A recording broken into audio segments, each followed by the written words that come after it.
नमस्कार, मैं हूं सत्यपाल और आप देख रहे हैं CWB हिंदी न्यूज। शक संवत 1947 विक्रम संवत 2082 आज ज्येष्ठ मास के शुक्ल पक्ष की त्रयोदशी तिथि और दिन सोमवार है।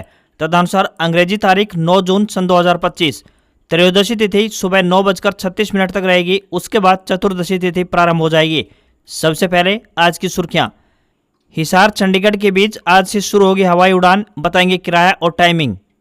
हरियाणा रोडवेज में सफर करने वाले यात्रियों की बढ़ेगी परेशानी, इस तारीख को चक्का जाम करेंगे कर्मचारी। हरियाणा में शिक्षकों की ट्रांसफर ड्राइव में लगेगा अभी समय, 22 जिलों में बनाई गई 5 कमेटियां। हांसी शहर को मिली मल्टीपर्पज हॉल और ऑडिटोरियम की सौगात, 11 करोड़ रुपए बजट राशि हुई मंजूर।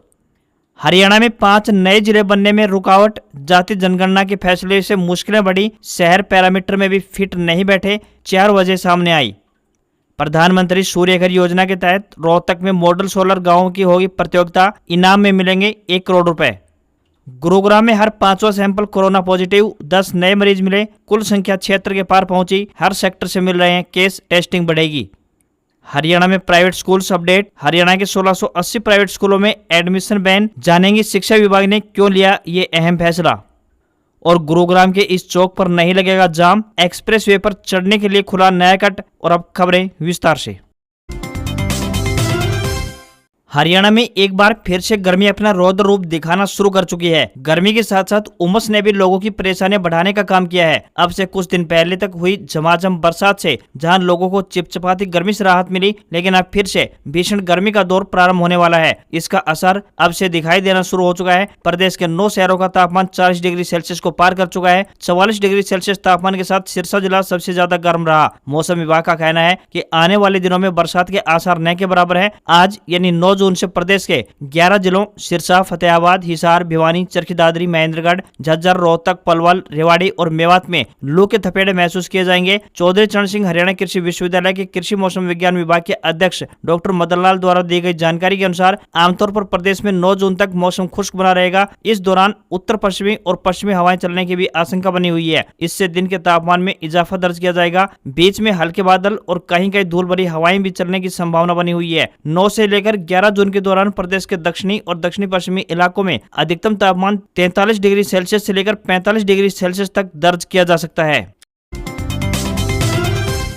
हरियाणा के सरकारी स्कूलों में शैक्षणिक सत्र 2025-26 में शिक्षकों को ट्रांसफर ड्राइव के लिए अभी और प्रतीक्षा करनी पड़ सकती है। इसके पीछे का कारण सरकारी मॉडल संस्कृति और पीएम श्री स्कूलों में नियुक्ति के लिए होने वाले टेस्ट के बाद ट्रांसफर की प्रक्रिया की शुरुआत करना है। नियुक्ति के लिए शिक्षा विभाग की तरफ से 6 जून से आवेदन प्रक्रिया शुरू की जा चुकी है। उम्मीदवार 13 जून की रात 10 बजे तक आवेदन कर सकते हैं। इसके बाद शिक्षकों को हरियाणा विद्यालय शिक्षा बोर्ड यानी HBSC के टेस्ट को पास करना होगा। इस प्रक्रिया के पूरा होने के बाद ट्रांसफर ड्राइव की संभावना दिखाई दे रही है। 2 सालों से शिक्षकों का ट्रांसफर ड्राइव नहीं चला है। इस शैक्षणिक सत्र में शिक्षा मंत्री महिपाल ढांडा ने विभागीय अधिकारियों के साथ बैठक में उन्हें साफ निर्देशित किया है कि इस बार शिक्षकों का ट्रांसफर ड्राइव चलाया जाए। शिक्षा मंत्री महिपाल ढांडा ने कहा कि मुख्यमंत्री नायब सिंह सैनी के निर्देश अनुसार प्रदेश में शिक्षा के स्तर को लगातार आगे लेकर जाना है। इसके तहत स्कूलों में बच्चों और शिक्षकों की भलाई में सभी प्रकार के निर्णय लिए जाएंगे। सभी विभागीय अधिकारियों को शिक्षकों के ट्रांसफर ड्राइव के लिए प्रोसेस पूरी करने के निर्देश दिए गए हैं। उन्हें शीघ्र अतिशीघ्र पूरा कर लिया जाएगा।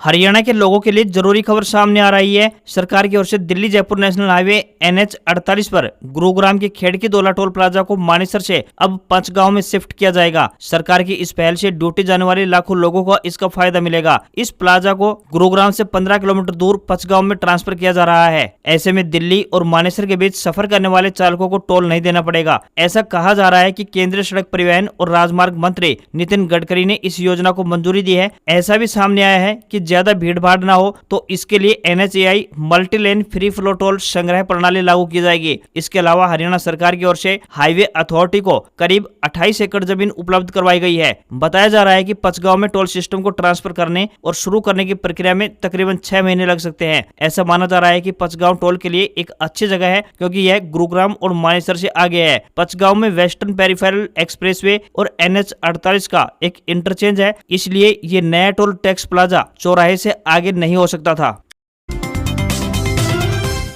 हरियाणा में 5 नए जिले बनाने का फैसला लटक सकता है। इसके पीछे 4 वजहें हैं, जिनमें से जातिगत जनगणना प्रमुख है। नए जिलों को बनाने का काम सरकार ने कैबिनेट सब कमेटी को दिया है। कमेटी ने इसे लेकर 15 जून 2025 को लास्ट मीटिंग बुलाई है, जिसमें नए जिलों के निर्माण की अंतिम रिपोर्ट तैयार कर सरकार को भेज दी जाएगी। प्रदेश में अभी 22 जिले हैं जिन नए जिलों को बनाने की तैयारी है। उनमें हिसार का हांसी, सिरसा का डबवाली, करनाल का असंध, जींद का सफीदो और सोनीपत का गोहाना शामिल है। इनमें हांसी और डबवाली पहले ही पुलिस जिले बनाए जा चुके हैं। इसके अलावा गुरुग्राम के मानेसर को भी जिला बनाने की मांग उठी है। हालांकि इसके पूरे दस्तावेज न पहुंचने की वजह से इस पर अगली बैठक में कोई फैसला लिया जा सकता है। इसके अलावा प्रदेश में नए डिवीजन, सब डिवीजन और तहसीलों के प्रस्ताव पर भी इसी मीटिंग में चर्चा होने की संभावना है।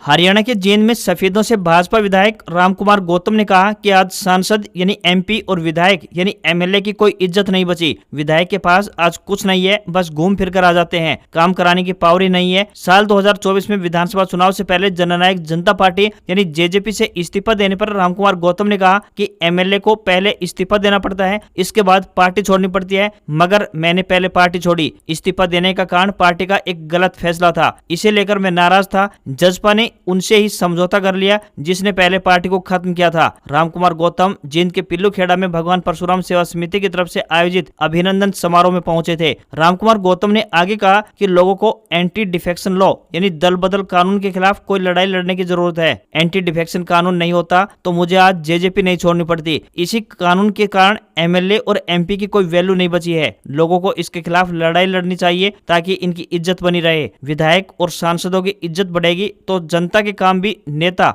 डंके की चोट पर करवा सकेंगे।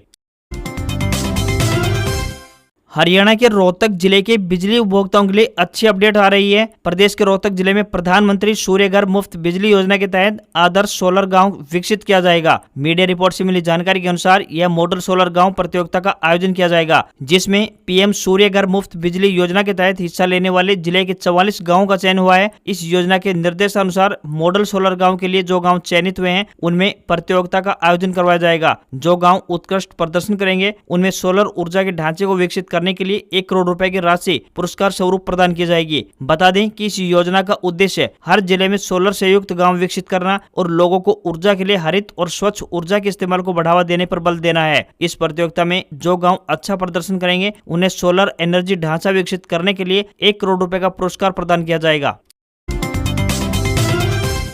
हरियाणा के हिसार जिले के हांसी के लोगों के लिए एक अच्छी खबर सामने आ रही है। यहाँ पुरानी कचहरी के स्थान पर अब एक आधुनिक मल्टीपर्पज हॉल और ऑडिटोरियम निर्माण के साथ साथ प्लेग्राउंड विकसित किया जाएगा। हांसी विधानसभा क्षेत्र से बीजेपी विधायक विनोद भयाणा ने जानकारी देते हुए कहा कि इस प्रोजेक्ट के लिए 11 करोड़ रुपए की राशि मंजूर हो चुकी है। विधायक विनोद भयाणा ने इस प्रोजेक्ट के लिए बजट राशि मंजूर होने पर हरियाणा सरकार का आभार व्यक्त करते हुए कहा कि यह योजना सालों से उपेक्षित पड़ी जगह को एक सकारात्मक और रचनात्मक केंद्र में बदलने का काम करेगी। उन्होंने बताया कि सीएम नायब सिंह सैनी के सामने इसकी मांग रखी गई थी और 3 दिन पहले इसकी मंजूरी मिल चुकी है, जिसका टेंडर भरने की प्रक्रिया जल्द शुरू होने वाली है। विनोद भयाणा ने कहा कि हॉल व ऑडिटोरियम का उपयोग सांस्कृतिक कार्यक्रमों, सेमिनारों, प्रतियोगिताओं और सामुदायिक आयोजनों के लिए किया जाएगा, जबकि प्लेग्राउंड युवाओं के खेलकूद व फिटनेस के लिए समर्पित होगा। बता दें कि पुरानी कचहरी की यह जगह नशा करने वालों और असामाजिक तत्वों का अड्डा बन चुकी थी, जिससे कि न केवल अब शहर की छवि धूमिल हो रही थी बल्कि युवा पीढ़ी पर भी गलत असर पड़ रहा था।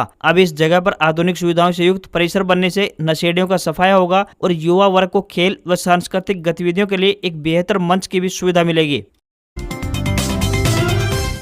हरियाणा में परिवहन विभाग के कर्मचारियों के ऐलान से सूबे की नायब श्रेणी सरकार की मुश्किलें बढ़ सकती हैं। रोडवेज कर्मचारियों ने हड़ताल पर जाने की योजना बनाई है। उनके इस फैसले से रोडवेज बसों में सफर करने वाले यात्रियों को परेशानी झेलनी पड़ सकती है। इन कर्मचारियों ने अपनी कुछ मांगों को लेकर प्रदेश सरकार पर वादा खिलाफी का आरोप लगाया है। 9 जुलाई को होने वाली राष्ट्रव्यापी हड़ताल में रोडवेज कर्मचारियों ने चक्का जाम करने का निर्णय लिया है। बैठक में 2 टीमों का गठन किया गया है। यह टीमें प्रदेश के डिपो में कर्मचारी सम्मेलन कर हड़ताल में भागीदारी के लिए आह्वान करेंगी। बैठक की अध्यक्षता राज्य प्रधान नरेंद्र दिनोद व संचालन महासचिव सुमेर शिवाच ने किया। संगठन के राज्य प्रधान ने बताया कि 22 मई को महानिदेशक व पिछली सरकार में परिवहन मंत्री रह चुके मूलचंद शर्मा से हुई वार्ता में कर्मचारियों की कई मांगे मान ली गई थी। अब तक उन मांगों के पूरा न होने के कारण रोडवेज कर्मचारी खुद को ठगा सा महसूस कर रहे हैं।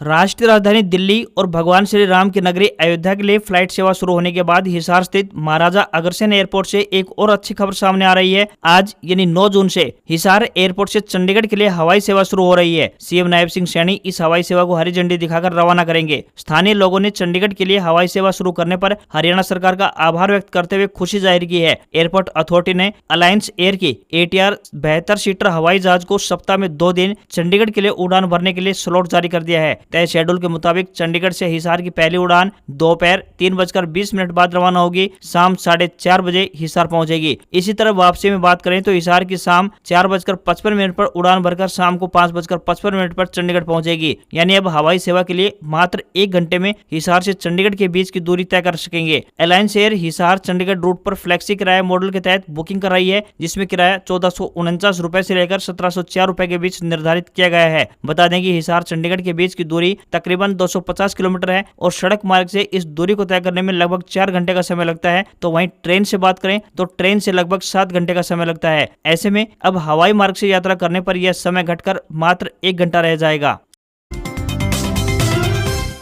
SSC यानी स्टाफ सिलेक्शन कमीशन ने ग्रेड C और ग्रेड D स्टेनोग्राफर के 261 पदों पर भर्ती निकाली है। इस भर्ती के लिए आवेदन की शुरुआत हो चुकी है। उम्मीदवार ऑफिशियल वेबसाइट ssc.gov.in पर जाकर अप्लाई कर सकते हैं। एजुकेशनल क्वालिफिकेशन की बात करें तो किसी भी मान्यता प्राप्त बोर्ड से 12वीं कक्षा पास होनी चाहिए या फिर उसके समकक्ष डिग्री होनी चाहिए। एज लिमिट की बात करें तो जनरल EWS के लिए 18 से 30 साल, OBC के लिए उम्र में 3 साल की छूट रहेगी, SC ST के लिए उम्र में 5 साल की छूट दी जाएगी। वहीं PWD के लिए उम्र में 10 साल की छूट निर्धारित की गई है। सिलेक्शन प्रोसेस की बात करें तो CBT यानी कंप्यूटर बेस्ड टेस्ट होगा, स्किल टेस्ट होगा, फिर डॉक्यूमेंट वेरिफिकेशन किया जाएगा। फॉर्म भरने के लिए 100 रुपए फीस भरनी होगी। तो वहीं महिला, SC ST OBC व फिजिकल हैंडीकैप्ड और एक्स सर्विसमैन कैंडिडेट्स को फीस नहीं भरनी होगी। ऑफिशियल वेबसाइट ssc.gov.in पर जाकर अप्लाई कर सकते हैं।